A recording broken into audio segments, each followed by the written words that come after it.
আমাদের দেশে অনেক মৌলবী বলে যে আল্লাহ রাসূল সাল্লাল্লাহু আলাইহি সাল্লাম সরাসরি ওহী পাইছেন 40 বছর বয়সে, তখন থেকে রাসূলুল্লাহর আদর্শ মানা যাবে, এর আগেরটা মানা যাবে না।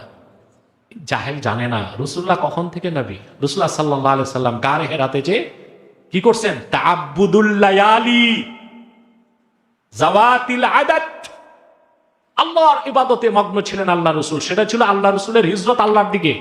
কার দিকে? তারপর রাসূলুল্লাহ ইবাদত করতেন। এখন ইবাদতটা কি রকম করতেন? পূর্বের কোন নবী শরীয়তের অনুসরণে?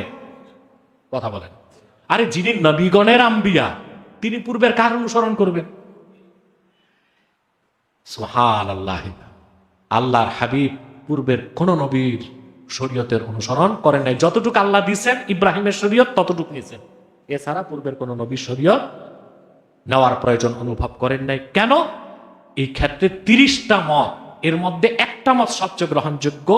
কানা ইয়াতাআব্বাদু বিমা ইউলকা ইলাইহি মিন নূরিল মারিফা। রাসূলুল্লাহ সাল্লাল্লাহু আলাইহি ওয়াসাল্লাম গারে হেরাতে যখন আল্লাহর ধ্যান করতেন, মারিফতে নূরের মাধ্যমে আল্লাহ তার হাবিবকে অন্তরে জাগায় দিতেন, এই ইবাদত করেন। কারণ আমাদের দেশে অনেক মৌলবী বলে যে আল্লাহ রাসূল সাল্লাল্লাহু আলাইহি ওয়াসাল্লাম সরাসরি ওহী পাইছেন 40 বছর বয়সে, তখন থেকে রাসূলুল্লাহর আদর্শ মানা যাবে, এর আগেরটা মানা যাবে না। জাহেল জানে না রাসূলুল্লাহ কখন থেকে নবী। এক সাহাবী জিজ্ঞেস করছেন, মাতা কুনতা নবিয়্যা, আপনি কখন থেকে নবী? রাসূলুল্লাহ বলেছেন, কুনতু নবিয়্যা ওয়া আদমু বাইনাল মাই রূহি ওয়াল জাসাদ, বাইনাল মাই ওয়াত তিন। এটা নিয়ে কি লোকাল আছে?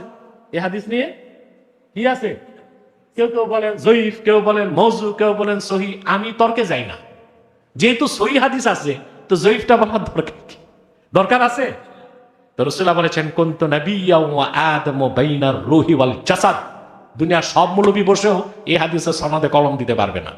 আমি মুহাম্মদ তখন থেকে নবী, আদম যখন মানুষ রূপে অস্তিত্বই লাভ করে নাই। তার একটা ছিল দেহে, একটা ছিল রূহ। সুবহানাল্লাহ। একই রকম হাদিস বুখারী সহ 10 জন মুহাদ্দিস রওয়ায়াত করেছেন। ওয়ানিল ইরবাজ ইবনে সারিয়া রাদিয়াল্লাহু তাআলা আনহু قال سمعت رسول الله صلى الله عليه وسلم يقول إني عبد الله وخاتم النبيين وإن آدم لمنجدل في طينته। ইরবাজ ইবনে সারিয়া বলেন, আমি আল্লাহর হাবিবের নূরের জবান থেকে শুনেছি, তিনি বলেছেন, নিশ্চয় আমি মুহাম্মদ আল্লাহর বান্দা ও সর্বশেষ নবী। তখন থেকে আদমের দেহ যখন ধুলায় গড়াগড়ি খাচ্ছে। এই জন্য সরাসরি রাসূলুল্লাহর কাছে ১৫০০ বছর আগে, ওহী আসার আগে, অর্থাৎ মুহাম্মদ সাল্লাল্লাহু আলাইহি সাল্লামের কাছে ওহী এসেছে 40 বছর বয়সের সময়।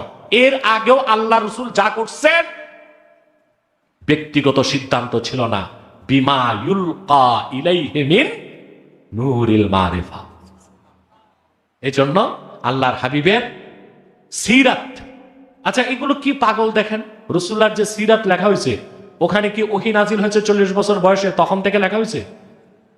তখনকার ঘটনাই শুধু লেখা হয়েছে, না ওহী নাজিলের আগে 23 বছরের ঘটনাগুলো লেখা হয়েছে?